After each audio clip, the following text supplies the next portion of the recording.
Hello everyone! Welcome back again to my channel. So for today's video, gagawa po tayo ng laman loob ng baboy. Gagawin natin siyang masarap at malutong na chicharon na pwedeng tumagal depende po sa process na gagawin natin. So magtuturo ako na ibibilad yung ibang laman loob ng bituka para mas longer po siya. Aside from that, ituturo ko din gumawa ng dinuguan sauce para gawin nyo siyang crispy dinuguan para may option. So, for the ingredients, meron ako ditong laman loob na nalinisan po ng maayos. This one. Pinuputol ko siya kasi masyado tong mahaba. So, halo-halo to pag binili nyo to sa palengke. This is large intestine kasama na yung tumbong and then yung bituka. Binibigay nila yon kaya laman loob ang tawag namin dito is sa Ilocano is bagis in Ilocano. And we call it crispy bagbagis kasi may kinakainan kami ditong restaurant. This is their specialty. So, share ko lang.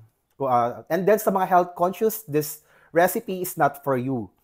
Okay, and then para matanggal natin yung lansa, pakukuluan po natin siya.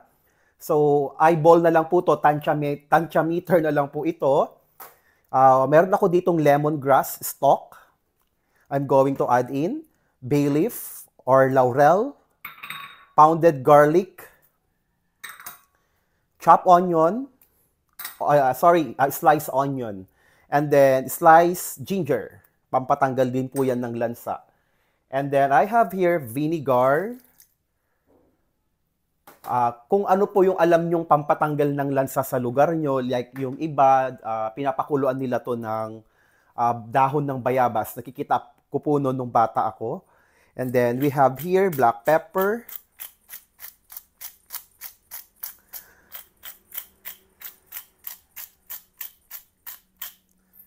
And then salt.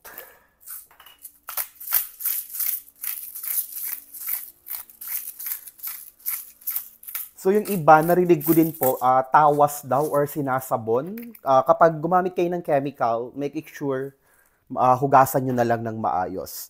Pero ito, hinugasan, nilamas din namin to sa asin, sa running water. Talagang ilang beses mahuhugasan. Ito, matrabaho, pero worth it pag naluto siya. And then water, just enough to cover our large intestines.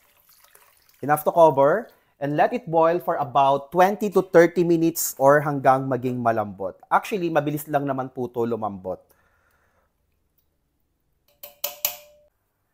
Okay everyone, ready na yung ating intestines. So hahanguin ko na po siya, then pagkalamig, slice po natin siya.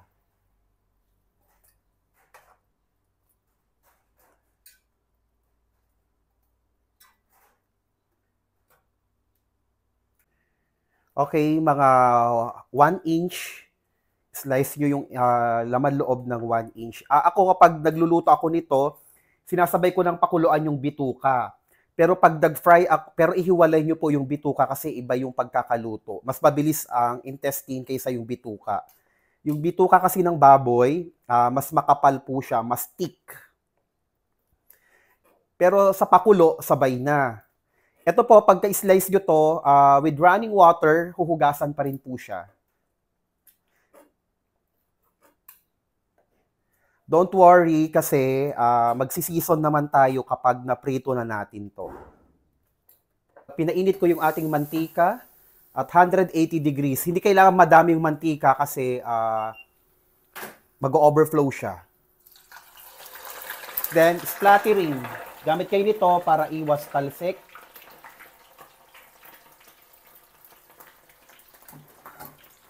Sa umpisa po, matalsik talaga yan, kaya nag-splattering kami, kaya small batch yung ginagawa namin. Okay, this is first frying, yung first na prito natin. So kapag may tumatalsik na pumuputok-putok, hanguin nyo na po siya.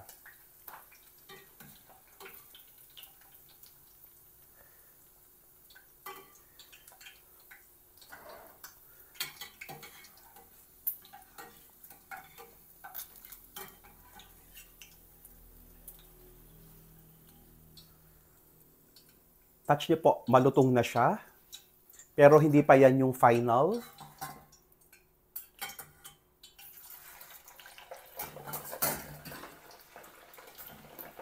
I will discuss you something bago tayo mag-proceed sa mga ating mga next procedures.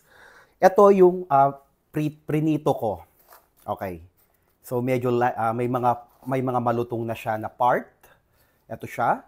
And then prinito ko siya in case gusto nyo mas long-lasting yung inyong chicharon bituka, ibibilad nyo po sa araw for 2 days hanggang maging bisuto. Alam niyo bisuto, yung nabibili, tapos pag prinito lumalaki. Ganun po. Or you have dehydrator. For dehydrator, 8 hours lang po. So yun yung option 1. Pagka prito, ibilad nyo na para mabilis siya. Kaya ko siya prinito muna bago binilad para matanggal yung moisture. Wag na tayong umasa sa araw kahit libre yan para mas mabilis. Kasi ang bilis lang naman po magprito saglit. Kahit matalsik, layuan nyo na lang. And then second option, prinito ko siya. This is first frying. Ayaw kong ibilad, nagmamadali ako kasi wala ng oras. I-rest nyo lang ng 30 minutes. Then, iprito nyo po ulit ng 2 to 3 times. Bali, 4. Yung hindi ibibilad na method. No sun drying or dehydrator. Pagka-prito, i-rest ng 30 minutes and then pwede niyo siyang i-refry ng 2 to 3 times hanggang lumutong. Pero I highly recommended sun-dried or dehydrator para maging long-lasting, maipackaging nyo siya. And then ang lasa nito para siyang butcheron. So ito, kaya hindi walay ko gaya ng diniscuss ko kanina sa previous discussion, ito yung bituka. Tignan mo, magkaiba yung thickness and then ito mas manipis, kaya hiwalay yung pagkakabilad nila. And that's it. Okay, 180 to 200 degrees Celsius. Okay, yung mga yung sinandried ko muna na bituka ang aking ifa-fry. Prito niyo siya hanggang maging light golden brown. Hindi na to tatalsik, don't worry. Yan medyo nagpapap pa siya Di ba yung butcheron, yung from Bulacan, parang innards din ng chicken. Ganun po yung lasa niya, promise. Ang chicharon kasi is mafats, kaya kahit konting salt and seasoning lang, malasa na siya. Actually, kahit hindi ka nga naglalagay ng asin pag kinain mo, malinamnam kasi parang more on fats yung content. Okay, i-fry natin hanggang maging light golden brown, saka natin siya hahanguin. Okay, light golden brown. Then may colander kayo para yung excess oil ma-drain. Yan. And that's it.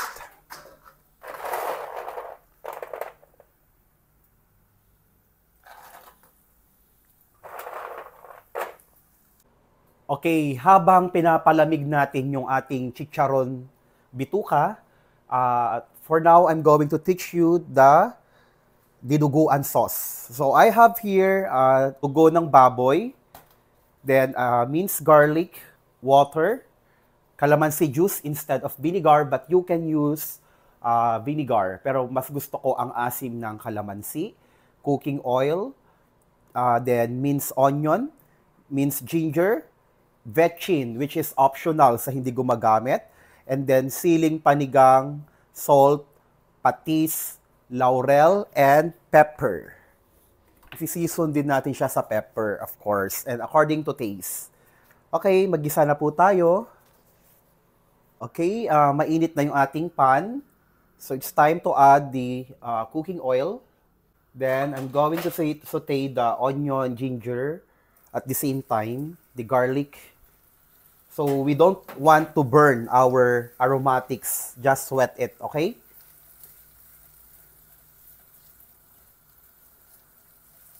Sa dinuguan po sa amin dito sa Isabela, we always add ginger kasi naniniwala kami pampatanggal ng lansa. And then for extra flavor also.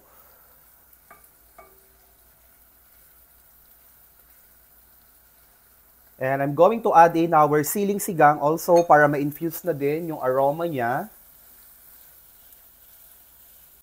Next, our seasoning, salt, MSG,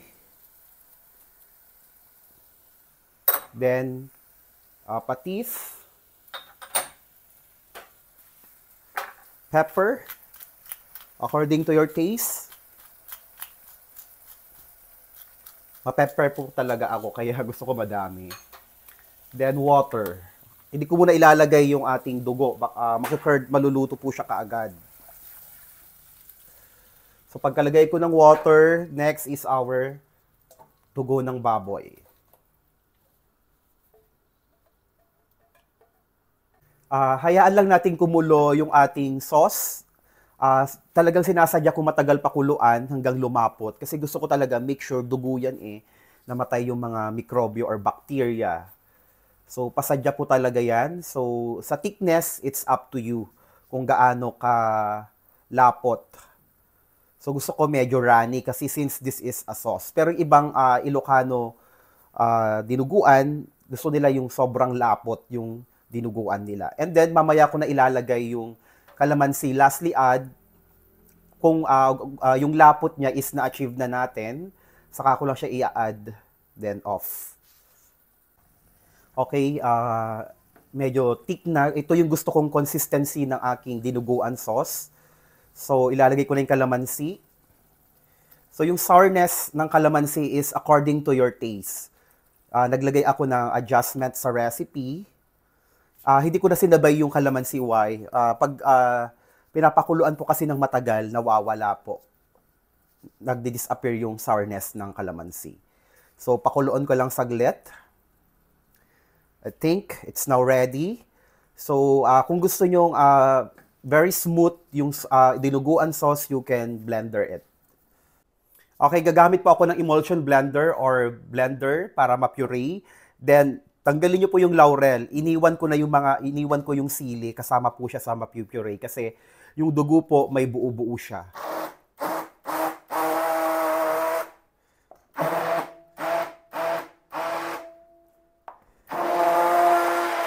Okay, to check.